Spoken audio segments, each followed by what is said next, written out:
in Indianapolis, I have always and will always consider Ohio my home. And for that very reason, I grudgingly will don Michigan colors today. So welcome to National School Choice Week. Now, my favorite movie of all time, I would also argue the greatest movie of all time, was filmed just 3 hours up the road from here, The Shawshank Redemption. In it, we learn the story of one man's unjust imprisonment, every man's hope for freedom, and the brilliant effects of institutionalization. There's a part in the film where the character who's been in prison the longest is set free. But because he's accustomed only to prison life, he doesn't know what to do on the outside. He doesn't know what to do with his freedom. In discussing this character's fate, the film's narrator explains what it means to be institutionalized. These walls are funny, he says. First you hate them, then you get used to them. Enough time passes, you get so you depend on them. That's institutionalized. Can't even say that. We have become institutionalized in this country with respect to how public education is delivered. Now, that is not a slight on our public schools and assessment of their quality. There are great public schools in this state. There are some bad public schools in this state. But regardless of a public school's quality, if a child could have a better learning experience elsewhere, why in the world wouldn't we give him that opportunity? We won't, because in education, we don't know what this freedom is like. Now, when I say we must give every child a better learning experience, I'm talking about much more than just academics. For a child, a choice in where to attend school can mean the difference as an adult between personal autonomy and government dependency, between freedom or imprisonment, and even the difference between life and death.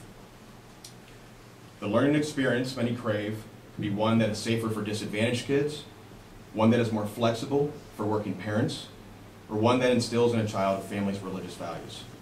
If my choice can influence what's on the shelves at a local store, so should my choice influence what's going on in my child's school.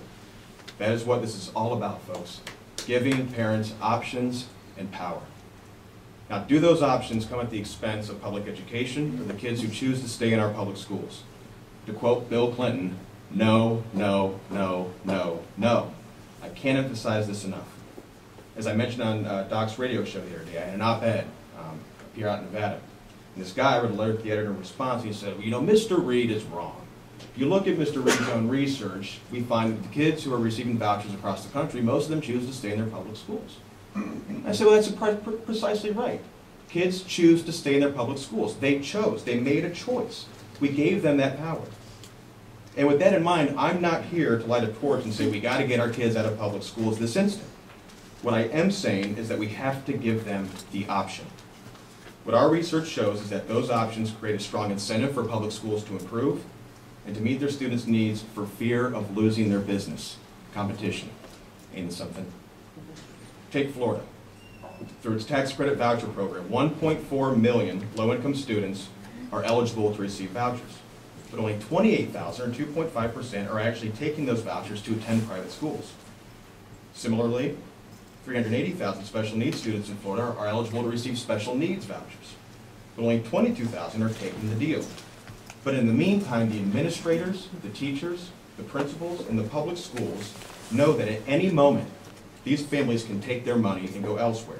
Now, that's a powerful incentive. And that's why, in addition to some other key reforms I'll briefly touch on, we're seeing the academic achievement levels in Florida rise.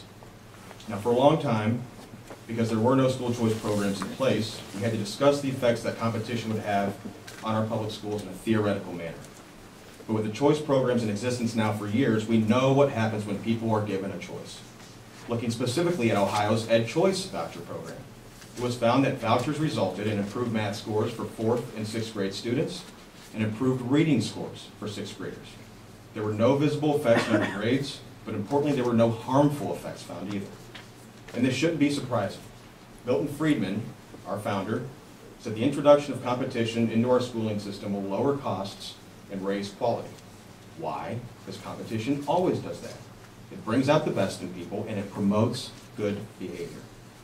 That is why school choice programs are expanding. Last year, Oklahoma passed a program that will give 95,000 students with special needs access to vouchers. This year, Virginia, Tennessee, Kansas, Idaho, North Carolina, South Carolina, Illinois, Nevada, New Mexico, and probably many more are working to give families a private school choice option for the first time.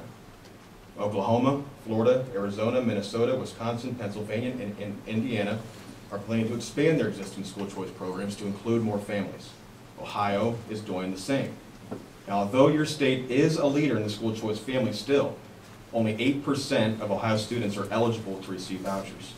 In Cleveland, its city voucher program needs to be expanded both in size and in its reach. Statewide, the Autism Scholarship Program needs to be expanded to include more families that have children with other special needs. The Ed Choice Scholarship Program for kids in failing public schools needs to be expanded well above its legislatively imposed cap of 14,000 students. Last year, for the first time, that cap was actually met and exceeded by parent demand. And beyond that, in my opinion, Ohio must work to give every parent the right to choose the school that's best for them and their children. Now remember, this will not mean we're stoking the fires to create a mass exodus from the public schools. What it will do is give those desperate families access to better, safer, and more personalized learning environments. And it also will improve our public schools, something that is so critically needed, especially among our most disadvantaged students. Over the past 40 years, we have doubled the per-pupil funding of public education while results have stayed the same. As a result, everyone knows that we must reform public education. Great.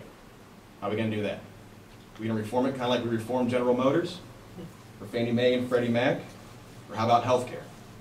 See, to me, education reform is kind of like a box of chocolates. You never know what you're going to get.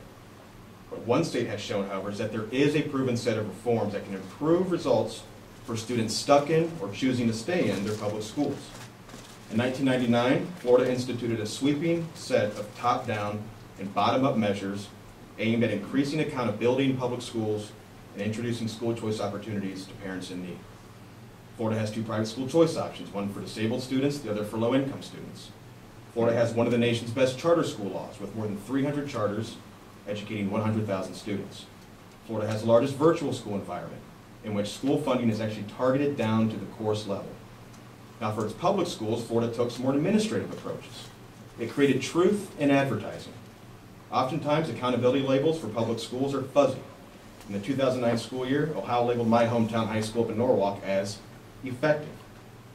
What's that mean? What Florida did was label schools A, B, C, D, or F. To me, and probably to you as well, that's pretty identifiable. Florida ended its harmful social promotion policy. If a student can't read by the 3rd grade, they're staying put until they prove they can master reading comprehension. Florida also changed its measures to increase the pool of high-quality teachers and reward teachers for their effectiveness. As Milton Friedman said, our current education system is one in which bad teachers are grossly overpaid and great teachers are grossly underpaid. And because of these reforms, Florida is now outperforming Ohio by 1 point on a key assessment, the National 4th Grade Reading Test. Why is 4th grade reading important? Because in order for students to succeed in later school years, they must obtain early reading skills. Notably, unlike Ohio, a majority of Florida's student population is composed of Black and Latino students. Demographically, Ohio has an easier composition of students to educate. But not only are Florida students on average outperforming Ohio's, Florida's Hispanic students are on average within 2 points of catching the average of all Ohio students. Florida's Hispanic students on the National 4th Grade Reading Test now tie or outscore the statewide averages of all students in 30 states. Florida's African American students on the 4th Grade Reading Test tie or outscore the statewide averages of all students in 8 states. That is what closing the academic achievement gap looks like. Ohio needs to get to work. Now, you're going to realize, if you haven't already, that this is a tough battle. There are entrenched interests who want to keep the system the way it is. But if you put the kids in their interest first, you'll find this becomes a lot easier. You'll hear folks say, well, the devil's in the details with these types of reforms. Well, as our governor of Indiana said, no, the devil is in delay. We cannot wait any longer. We cannot let our institutionalized view of public education prohibit us from moving forward. After all, if options and choice are so harmful, then such should be true of other sectors of our economy. You can debate the merits of these programs all you want, but in terms of implementation, why don't we set up government-run grocery stores for food stamp recipients? Why can Pell Grants be used at private colleges, including religious schools? Why can stimulus checks and tax rebates be used however and wherever? Americans crave the power to choose, and rightfully distrust government's power to monopolize because they know its effects. I once heard a speaker say that freedom gave America FedEx, government gave us U.S. mail. In March of last year, FedEx doubled its quarterly profits and was again named one of America's best places to work. Today, U.S. mail is almost $4 billion in the red. Its costs continually increase while its output stagnates. It has proposed closing branches, raising costs, and moving to a 5-day delivery schedule. It's not serving the needs of its customers, it is serving itself, and public education has become no different. But we can make it better. We can incentivize it to change by giving families a choice. Just like the characters in the Shawshank Redemption, we can discover again that freedom is a thing we're striving for, even in education. The walls that have been built around us, fairly or unfairly, should not prohibit us to fear the unknown. With that, I thank you, and Representative, it's all yours.